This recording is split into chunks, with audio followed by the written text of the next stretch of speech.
A pleasant morning to you all. The members of our group are yours truly, Schwanzer B. Pagulayan. Good morning, my name is LAIZA. My name is JUVEN. Nimbag nga malam, my name is ADRIANE VILLEGAS. I am KYLA. I am ARRIANA. I am Carl. So today, we are going to have a report about the kinds of oral texts. So the contents of our report are the meaning of oral texts, the kinds of oral texts, informal or low-stakes speaking activities, good oral communication, the things that make a good oral text, the criteria for class oral performance, the assessment of resources, and the complementary roles of reading and writing and speaking and listening in communication. So now let's start our report. So first, let me define what oral text is. Oral text is a spoken, non-written expression or message of a written work.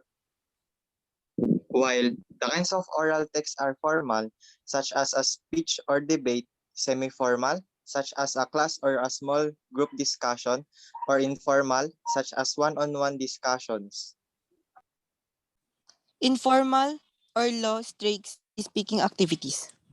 Educator now realize the importance of ordinary classroom participation in oral recitations. Remember that in your young years, your teachers would always ask you to be less talkative in class, and thereby prove that you were well-behaved. Students have varied reaction when it comes to reciting in class. There are those who enjoy reciting and could not have enough of it. There are others, however, who are too shy to stand up to speak. Some parents have trained their children to speak with confidence as early as 3 or 5 years old. However, there are parents who may have unintentionally inhibited their children from being vocal and expressive. It is quiet a pity because parental control can have a decisive impact on the speaking confidence of their children when they reach relative maturity. To address this situation, the teacher can use the so-called low-stakes speaking activities early in the term to upgrade the student comfort level with speaking. One approach is to have one-on-one teacher-student discussion on the lessons first. After this, the student is fielded to classroom recitations. The impact is that prior to class discussion, the student has already developed some confidence. Another useful informal technique is the paired student technique. Prior to class discussions, the method allows students to gain confidence and assures them that they have something productive to share. Moreover, there is one added advantage, which is recitations become not simply a teacher to student interactions only, but morph into a teacher to student and student to student and student to a whole class discussion. So from what Carl said, we were able to know and understand that informal or low-stakes speaking activities can, will, and are able to give, improve, and develop the confidence of students in speaking. Now to the good oral communication. Various disciplines have different discourse types and methods of inquiry and oral text handling. Scientists do not speak the way literary speak. Philosophers speak their jargon and in their style, while lawyers speak like lawyers would inside a courtroom. Presentation techniques are also different. Lawyers present case through legal methodology. Mass communication students are fond of presenting with multimedia demonstration, and sociologists are into PowerPoint presentation. In any case, the student has to determine for himself the answer to the following questions. What kind of speaking is needed in my field? What makes an effective speech in different situations?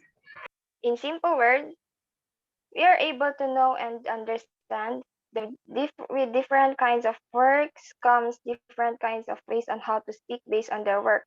And that there are also different kinds of presentations techniques that are used by different kinds of works, and that variety also exists in speaking.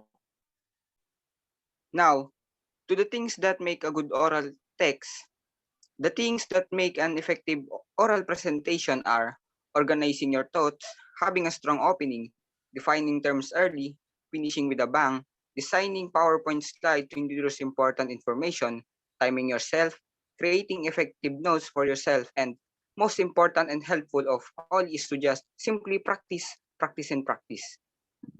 So, from what John said, we are able to know and understand that in order to have an effective oral presentation, there are things that must be done. Now to the criteria for class oral performance. Recitation discourse may be discipline specific, but there are general considerations that deem useful in assessing students' recitation. Audience students should see the relevant traits of their audience, their interests, their age, and normal preferences, beliefs, and persuasions, among many others. Purpose.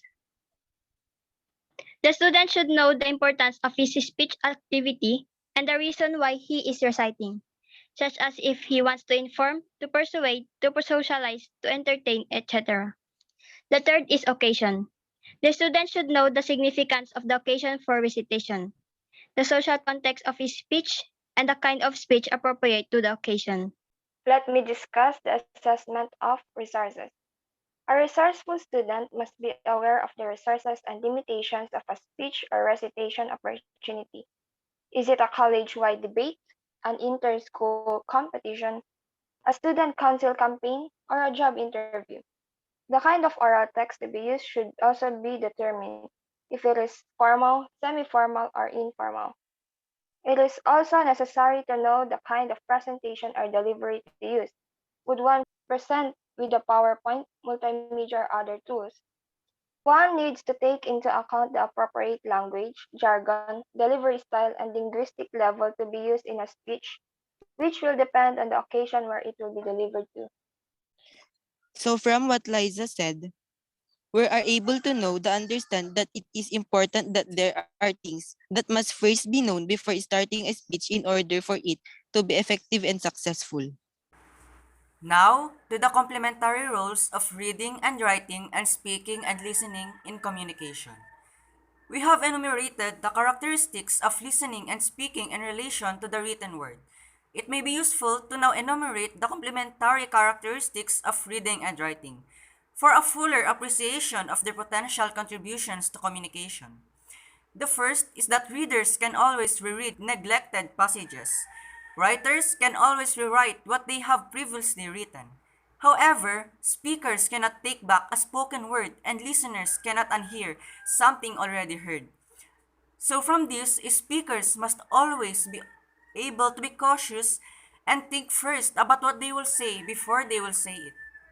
The second is that readers have the convenience of structured readings with table of contents and section headings and subheads. Writers can always choose to include tables, subheading, and footnotes to clarify their meaning. On the other hand, speakers have to rely on the power of their words in order to express their thoughts in an organized manner, while listeners have to pay close attention to their every word to avoid misconceptions. So from this, speakers must always be able to speak clearly and rightly for them to be able to effectively and successfully deliver their words to the listeners, for them to be able to understand the speaker easily.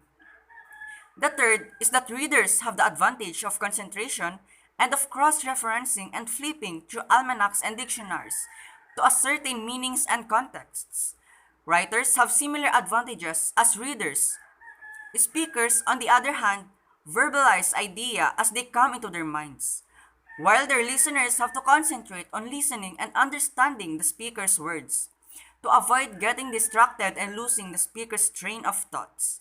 So from this, the listeners must be able to listen carefully and focus on what the speaker says, for them to be able to understand what the speaker says and not to be distracted in any way. The fourth and last is that readers have all the time to contemplate highly nuanced arguments and complex explanations in printed materials. Writers have the time to develop their compositions and writings. On the other hand, speakers have to express their ideas within the time frame given to them. giving limited time for the listeners to absorb and understand what they are saying as they speak.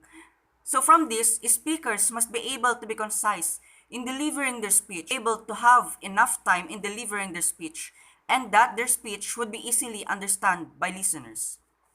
In light of these comparisons, it may be obvious that writing and readership may have certain distinct advantages over speech.